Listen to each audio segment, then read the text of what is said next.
On a scenic stretch of the Kentucky River stands Clay Lancaster's Warwick, the natural habitat of deer, wildflowers, great rock ledges, tributaries, and waterfalls.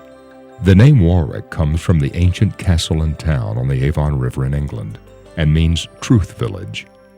This is the story of the remarkable Clay Lancaster and his beloved Warwick. Lancaster, a native of Kentucky, has authored over 30 books of fascinating diversity. He covers much ground: world religion, the history of civilization, universal ethics, Japanese and other Asian studies, architectural histories.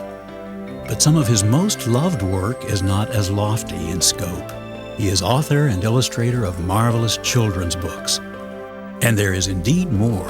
His pamphlets, architectural designs, drawings, paintings, and articles have prompted the construction of their own storage facility, a structure created by Lancaster, not surprisingly based in ancient history and intended to preserve his work for future generations.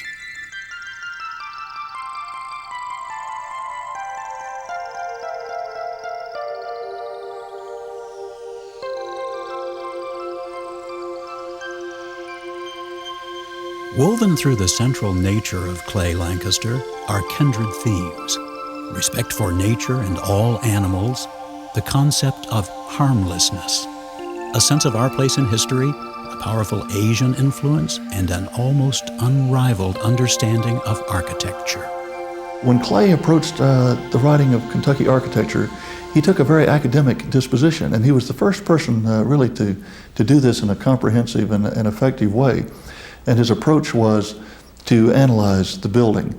And he tells you something about the masonry, the kind of bond, if it's a Flemish bond building or an occasional bond building or a common bond building. He analyzes the windows or the fenestration. He tells you how many panes of glass there are.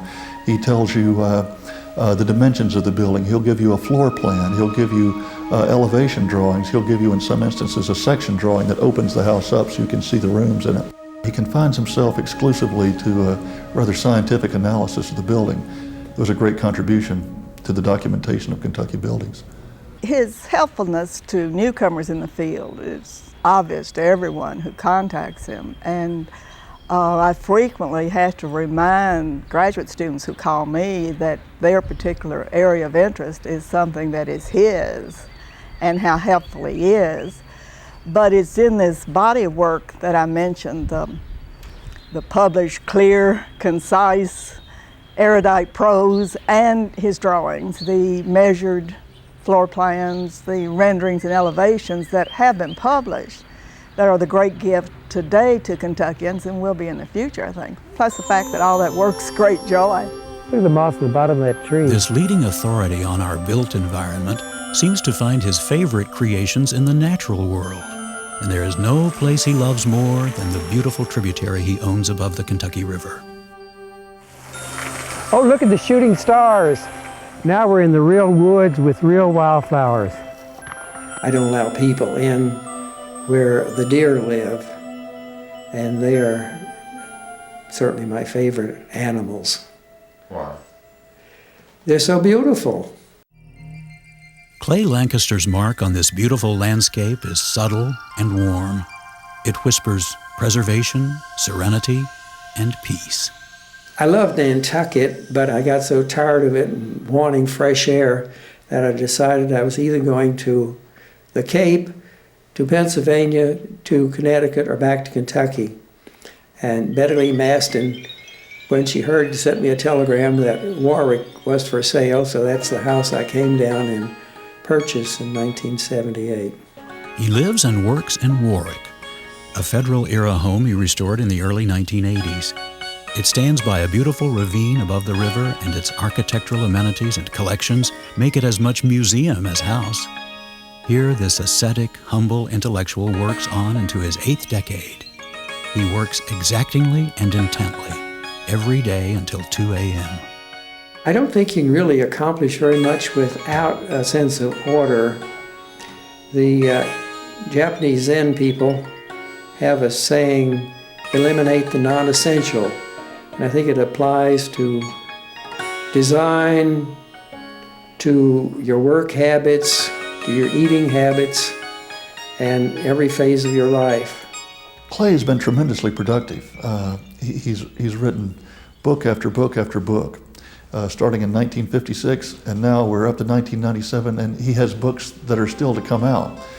He's written many articles, he's written many reviews. He's very productive, and again, he thinks in this comprehensive way, not just in terms of the text, but in terms of how the book will be developed and how it will be presented to the reader. Clay Lancaster's long journey to Warwick swept him in a wide circle, and always present, the work. It began in Lexington, Kentucky. Well, I grew up on Russell Avenue in Belcourt in Lexington, which had a nice neighborly feeling to it.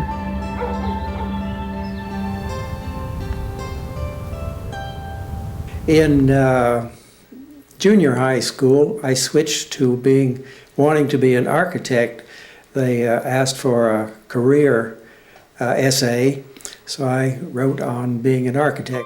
I think by that time I had begun designing houses, and I designed houses because I always wanted to live someplace else. Clay moved east to New York for access to major libraries, museums, and fine architecture. Of course, I was teaching at Columbia, but then I was writing on these various subjects, including Asian art and architecture and so forth. And then my real opportunity came when I received a Guggenheim Fellowship. And so I had applied for one to write a book on the Japanese influence in America. I had already published an article on the Japanese influence on the first Japanese buildings in America, which predated 1900. And so that gave me a year's leave in which I could go into the subject very deeply. During this period, Clay began development of a fascinating small book, The Arts and Crafts of the Animals. Well, that was an article I had written and published in the College Art Journal in mid-1950s. And it was taken up by Time magazine, which I thought was very nice. We look upon ourselves as being very exclusive in the things we do and all, and actually we don't do anything that the animals don't do also, only perhaps not as much. I had gotten tired of New York with its noise and its air pollution and its bustle, and was trying to get out. And a friend of mine, James Hunt Barker, had invited me to come to Nantucket. And I'm not a person who likes to visit people, but on the 1970, he had a vacant house which had been a museum. And so I said, well, will you let me come and stay in the vacant house? And he said, sure. So I went to Nantucket and started working on my book on the architecture of historic Nantucket. When Clay Lancaster returned to Kentucky in 1978, he produced one of his most popular books, Antebellum Architecture of Kentucky, recognized as a definitive text. Kentucky, divided as it was during the Civil War, survived with just great numbers of buildings, more so than burned over Virginia or Georgia. Because perhaps of the large numbers that were left, they were written about many times and often written about fancifully. And Clay Lancaster was the first to apply or to submit Kentucky buildings to correct critical analysis. Clay's productivity and intellectual exploration remained strong as he settled in at Warwick. Here he began two masterpieces, one on fine paper, the other in wood and masonry. I decided I need a place to put all of my drawings and paintings and correspondence with publishers and artworks and all that, and a guest house. So I designed the tower, which was taken from the Tower of the Winds at Athens, a 1st century BC horologium or water clock, all one room. Mine's the same size as the Tower of the Winds, but it's divided into 3 stories. The tower astonishes me every time I see it again, because when you think of 3 floors compressed to a space, an octagonal space that I think is 23 feet in the clear, And to have an elliptical sitting room, another sitting room, 2 or 3 bedrooms, 2 or 3 bathrooms, and a kitchen in a space that small, you think, why don't everybody do it? The tower had a lot of elements in it that was unique, with the elliptical room, 2 sets of staircase with winders, a lot of unique floor space, and a nice 3-story plan. The tower is a repository for the voluminous work of Clay Lancaster, but there is more.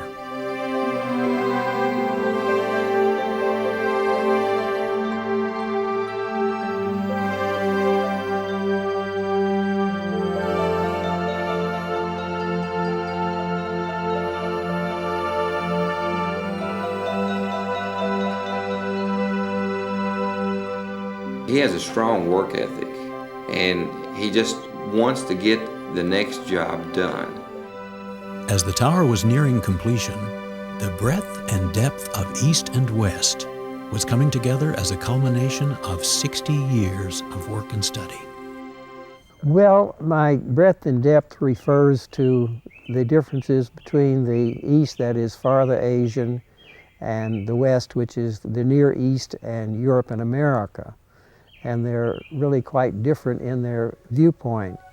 For instance, the West is very materialistic, whereas the East is spiritually inclined. And the West is very much taken up by man. The Greeks said that man's the measure of all things, and with the human ego, whereas the East gives first precedent to nature itself.